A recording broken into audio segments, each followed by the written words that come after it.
Oke, ini dia deh guys. Saya sudah buka aplikasinya ya. Gempa yang tadi itu pusatnya nih ya. Ini kan Pulau Jepang ya. Tuh. Nah, lokasi gempanya ada di sini nih. Nih, di deket Kanagawa, Hodano. Ini dia. Ini yang titik merah ini nih. Tuh. Nah, itu untuk sekitarnya itu tadi sampai skala 4 tuh yang berasa kenceng, sampai skala 4 tuh. Nah, kan semakin menjauhi titik gempa semakin rendah. Tuh skala 3 di daerah Hakone skala 3. Tuh. Nah, dari daerah Gunung Fuji skala 2, ada skala 3. Jadi setiap daerah tuh getarannya berasa berbeda-beda guys. Mungkin pas di sini benar-benar berasa 4. Nah, ini tadi ini gempa aktualnya terjadi di jam 7:57 di tanggal 9 Agustus tuh. Nah, ini sampai ke atas tuh. Sampai ke daerah sini nih. Skala 1, skala 2 beda-beda. Nah, ini yang daerah Ueno nih. Tuh. Skala 1, skala 2. Chiba skala 1. Tuh. Nah, di Tokyo berapa nih? Skala 3 sama skala 2. Tuh. Nah, kalau semakin ke sini-sini udah nggak hilang gempanya tuh.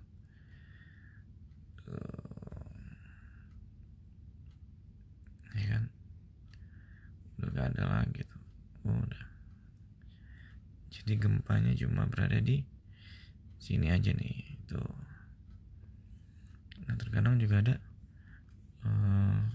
yang ngasih komentar nih. Mana ya? Nggak ada. Tuh. Nah, kayak waktu tahun berapa ya, 2019 akhir tahun nggak salah, maksudnya trimester ketiga tuh, apa keempat nggak salah, trimester keempat juga sempat gempanya sih kecil, cuma lokasinya ada 2 titik gempa. Jadi peringatan tuh sama kayak yang tadi tuh, yang bunyi setiap handphone tuh bunyi, sedangkan efeknya sampai di daerah Yokohama, Tokyo itu kecil gitu. Nah, berhubung ada 2 titik lokasi gempa yang bersamaan, jadi terkesan seperti ya, sinyalnya tuh gempa besar gitu, bunyi lagi handphone kan gitu, kayak yang tadi tuh. Padahal sih mungkin efeknya cuma 3 atau 4 skala gitu, gempanya cuma skala 3 atau skala 4 doang berasa ya, nggak yang lama.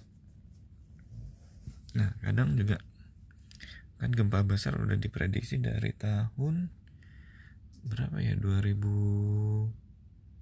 berapa sih saya lupa tuh, yang setelah tsunami itu kan akan diprediksi kan gempa besar. Cuma para ilmuwan Jepang nggak tahu kapan itu berlangsungnya.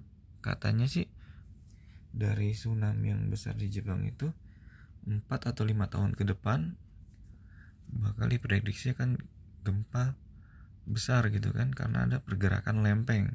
Tapi setelah 4 tahun 5 tahun itu terlewati, sampai sekarang juga belum terjadi gitu. Tapi tetap pemerintah Jepang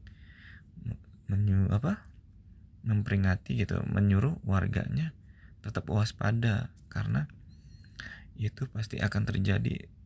Kapannya tuh ilmuwan Jepang tuh nggak bisa menebak gitu, karena pergerakan lempengnya itu yang tidak bisa diprediksi. Mereka pergerakan lempeng ini yang sering gempa terakhir ini dari sini nih.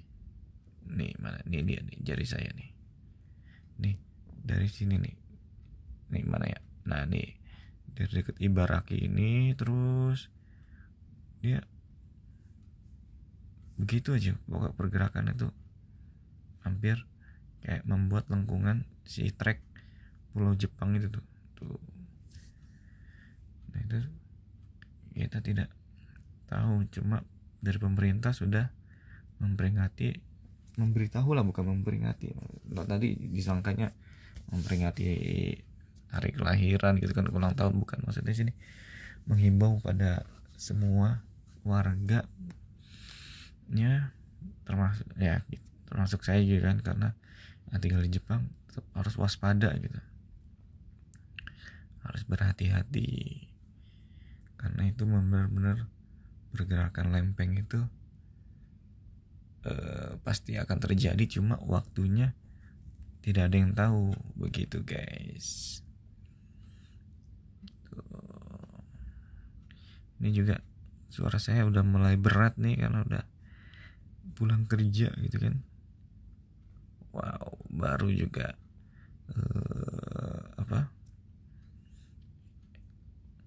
selesai mandi istirahat, tiba-tiba handphone bunyi tut. Wow, jadi piknik itu. Piknik sih enggak, cuma berhubung udah terbiasa ya, maksudnya sih terbiasa bukan nyepelein ya. Biasanya kalau gempa itu ada yang dapat informasi dari handphone tuh kayak gitu, ada yang enggak. Kalau yang enggak cenderung itu gempanya lumayan berasa goyangannya gitu. Nah selama tinggal di Jepang ini saya udah berdasarkan informasi yang tadi ya, yang bakal terjadi gempa besar itu, cuma nggak tahu waktunya kapan. Saya terus pelajari dari situ kan, setiap gempa ini pergerakannya gimana gitu kan. Ada gempanya tuh yang goyangannya cuma gimana ya gambarin ya, kayak cuma kiri kanan gitu kan. Nah itu masih lumayan bisa diatasi gitu. Tapi kalau udah parah banget yang pergerakannya tuh ke atas bawah bener-bener ngegelombang begitu guys, wah itu yang bener bahaya tuh. Tapi selama ini saya selalu belajar ya, dari tiap gempa yang terjadi itu di kisaran cuma 10 detik gitu kan. 5 detiknya 5-7 detik lumayan kenceng, seterusnya tuh udah mulai kecil terus hilang, maksimal di 20 detik lah. Nah kalau barusan yang terjadi ini cuma 5 detik doang, cuma kecil guys. Mungkin skala berapa nih di sini? Skala 3 tuh. Gitu. Jadi mungkin buat kalian yang mau liburan ke Jepang gitu kan, tetap harus waspada ya. Karena gempanya itu, pergerakan lempeng itu pasti akan terjadi, tapi tidak diketahui waktunya kapan guys. Gitu. Tetap berhati-hati ya. Misal kalian ada di luar, berlindung di tempat yang benar-benar terbuka gitu, yang tidak ada bangunan atau pohon gitu. Amit-amit kalau ada reruntuhan gitu, kalian aman. Misal pun di dalam gedung, kalian berlindung di bawah meja ya, jangan gunakan lift, sebisa mungkin pakai eskalator gitu kan.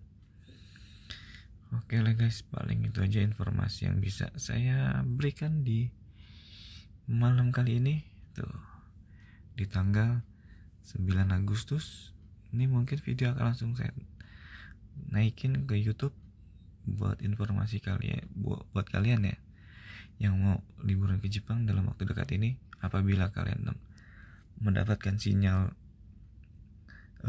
kayak saya gitu kan, tetap harus waspada ya, jangan nyepelein gitu ya. tetap harus waspada, tapi jangan terlalu panik juga guys. Tetap baca kondisi situasi ya. Kalau misalkan kalian di luar, handphone kalian bunyi, lihat kiri kanan gitu kan. Kalau ada himbauan untuk berlindung, kalian ikutin. Nah apalagi kalau waktu itu di hotel, kalian juga harus ikuti arahannya ya. Karena pernah waktu itu yang tadi saya bilang, teman saya pas lagi liburan ke Jepang. Nah yang tadi saya bilang ada 2 titik gempa yang berlangsung secara bersamaan, dan ada sinyal peringatan di handphone itu tadi ya. Sampai ada yang teman saya buka pintu kamarnya, ngelihat ke lorong hotel, sampai ada yang ketakutan turis asing gitu kan, jalannya sampai merangkak. Padahal kondisi gempanya waktu itu yang berasa tuh sangat kecil sekali guys, di skala 1 atau 2 gitulah. Tapi saking takutnya orang gitu dapat peringatan kayak tadi tuh, jalannya benar-benar merangkak gitu. Jadi buat kalian hati-hati ya, ikutin aja arahan dari petugas hotel atau petugas yang berada di lapangan ya. Oke guys, terima kasih yang sudah menonton. Sampai ketemu di video-video saya berikutnya. Salam YouTuber, gengki dong.